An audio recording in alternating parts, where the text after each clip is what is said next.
حضرت ابو الحسن رحمۃ اللہ تعالی علیہ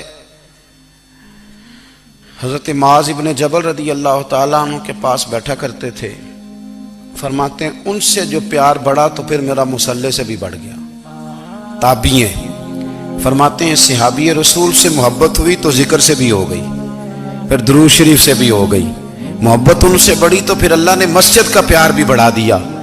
آپ فرماتے ہیں کہ میری ہر وقت بھی یہ چاہتی تھی کہ بس اللہ اللہ کروں، بس اللہ اللہ کروں، بس نہ میں ذرا تھوڑی جان چھڑاؤں لوگوں سے، کو 10 منٹ ملے تو میں کچھ 4 نفل پڑھ لوں، میں تھوڑا سا نہ بچوں لوگوں سے، اور مجھے تسبیح ملے تو میں نہ کچھ 400-500 دفعہ استغفار پڑھوں، سبحان اللہ، الحمدللہ، اللہ اکبر، لا حول ولا قوت الا باللہ، میں نہ تسبیحات پڑھوں۔ فرماتے ہیں کہ بچے تھے گھر میں 6-7، غربت تھی، کام ملتا کوئی نہیں تھا، اور میں کام چور نہیں تھا، کام ڈھونڈتا تھا، پر اللہ کی قدرت کے کام نہیں ملتا تھا۔ فرماتے ہیں کہ میں نے ایک دن اپنی اہلیہ سے کہا کہ آج میں پھر جاتا ہوں کام ڈھونڈنے، تو میری بیوی بڑی فرما بردار تھی، پر اس دن نہ غربت کے ہاتھوں تنگ آ کے کہنے لگی آج نانا کوئی تو چیز لے کے آیا، تو مجھ سے بچوں کی بھوک نہیں دیکھی جاتی، یہ سب روگاں دا روگ محمد جس دا نام غریبی، کنڈ بلا کے لنگ جاندے نہیں دوست یار قریبی، آج نہ کچھ لے کے آیا تو میں بچے لے کے میکے چلی جاؤں گی۔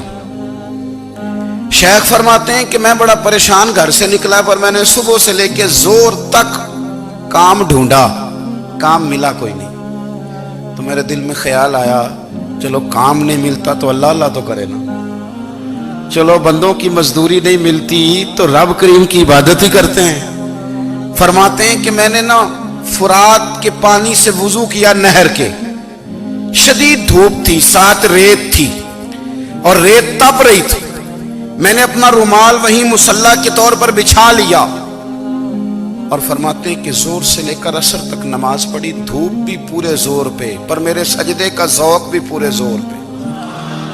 فرماتے ہیں سورج بھی چمک رہا ہے اور رب کی عبادت کا ذوق بھی پورے زور پہ، میں سجدہ کروں تو پھر میرا اٹھانے کو جی نہ چاہے۔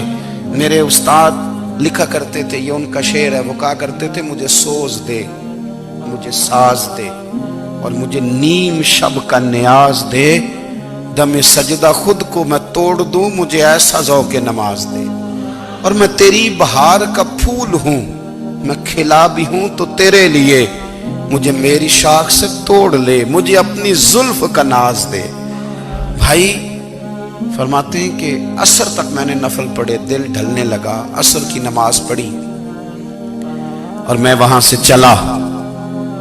اب میں جب نکلنے لگا تو دل میں خیال آیا کہ چھوٹی چھوٹی دیواریں ہیں گھر کی، بغیر کچھ لیے جاؤں گا تو بیوی دور سے دیکھے گی تو شور کرے گی کہ پھر خالی ہاتھ آ گیا ہے۔ کہتے میں نے اپنے اسی رومال میں جس میں میں نے نماز پڑھی تھی نا، رومال میں کی آخی دے پنجابی جسافہ کہتے ہیں، اسی میں نا میں نے کچھ ریت بھر لی کہ وہ دور سے دیکھے گی تو سمجھے گی کچھ لے کے آیا ہے، چلو جا کے اسے بتا دوں گا کہ آج پھر مزدوری نہیں ملی۔ کہتے ہیں وہ ریت لے کر جب میں گھر میں گیا تو پہلے بیوی دروازے پہ کھڑی ہوتی تھی، پوچھتی تھی خالی ہاتھ آ گئے ہو؟ آج میں نے دیکھا تو ہے ہی کوئی نہیں۔ فرماتے ہیں میں اندر داخل ہوا، سلام لیے، کونے میں میں نے وہ رومال رکھ دیا اور میں نے آواز دی کہ بھلی مانس کہاں ہو؟ تو وہ کہنے لگی آپ منہ ہاتھ دھو لیں، میں روٹی لے کے آئی۔ میں نے کہا روٹی کہاں سے آ گئی؟ یہاں تو کئی دنوں کے فاقے، تو کئی دنوں کی غربت ہے، یہاں تو اس گھر میں تو فقیری ہے۔ فرماتے ہیں کہ وہ روٹی لے کے آئی اور اس وقت کی جو موجودہ نعمتیں تھیں، سمجھ لیں سلاد، اچار، ہر چیز ساتھ لائی۔ میں نے کہا کہ بچے کہاں گئے؟ کہنے لگی وہ کھانا کھا کے کھیلنے گئے، آپ کھانا کھا لیں آ جاتے۔ کھانا اس نے چن دیا۔ میں نے حیرت انگیز لہجے میں ساری نعمتیں اپنے دسترخوان پہ دیکھ کر کے بیوی سے پوچھا یہ کہاں سے آیا کھانا؟ بچوں کو تو نے کہاں سے کھانا کھلایا؟ یہ سارا کچھ کیسا ہے؟ کہنے لگی پتہ نہیں آج آپ کس کریم کی مزدوری کرنے چلے گئے تھے، پتہ نہیں کس کریم کی، میرے گھر میں تو اتنی نعمتیں آئی ہیں کہ مجھ سے سنبھالی نہیں جا رہی، اتنا اناج ہے، اتنا گندم ہے، کس کریم کے دروازے آج چلے گئے تھے؟ یہ کہتے کہتے وہ اٹھی اور اٹھ کر کے کہنے لگی پہلے بڑا کچھ آیا تھا، اب کیا لے آئے ہو؟ اور جا کر کے نا اس نے وہ ریت والا رومال کھولا کہنے لگے میں تو لے کے آیا تھا ریت، تو میرے رب نے اسے بھی سونے اور ہیرے بنا دیا تھا۔ جب آپ کی توجہ اللہ کی جانب، میرے نبی پاک صلی اللہ تعالی علیہ وسلم نے فرمایا ہر چیز اپنے رب سے مانگ، ہر چیز مانگ، ہر چیز مانگ۔ یا رسول اللہ کیا کچھ؟ میرے محبوب نے فرمایا تیرے گھر میں نمک بھی ختم ہو جائے تو وہ بھی اپنے رب سے مانگا کر، تو مانگنا وہ تجھے دے گا، تو اس کی بارگاہ میں کشکول طلب دراز تو کرنا۔ اور ترمذی شریف میں عجیب لفظ ہے، رسول کائنات نے فرمایا، رب کریم فرماتا ہے جب میرا بندہ ہاتھ اٹھاتا ہے نا تو مجھے حیا آتی ہے کہ میں خالی کیسے لوٹا دوں اس کے۔ اتنے بڑے بادشاہ کی بارگاہ میں، او بھائی لوگوں سے عزتیں تلاش کرتے ہو تو وہ کیا تمہیں عزت دیں گے؟ وہ تو کل اچھا کہتے ہیں پرسوں برا کہنے لگ جاتے ہیں۔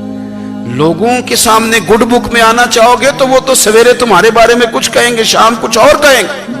اپنی روحانی زندگی آباد کریں، اپنے مصلح کو وقت دیں، اور دنیا سے چھپ کر اس موبائل کو بند کر کے اور اپنے آپ سے بھی چھپ کے اور تنہا ہو کے چھپا کے سارا کچھ اپنے آنسو اپنے رب کی بارگاہ میں پیش کریں، اس کے حضور حاضری دیں۔ سنو نا ترمذی کی حدیث، اور اسے یاد رکھنا، نبی پاک علیہ السلام نے فرمایا اپنے دکھ لوگوں کے سامنے نہ بیان کرنا، سیٹھوں نوابوں کو نہ بتاتے پھرنا، دنیا داروں کے سامنے جا کے نہ رونا کہ میں تکلیف میں ہوں۔ فرمایا اگر دنیا داروں کو دکھ بتاؤ گے رب تمہیں کبھی غنی نہیں کرے گا، اور لوگ ہیں کہ الٹا مذاق اڑائیں گے۔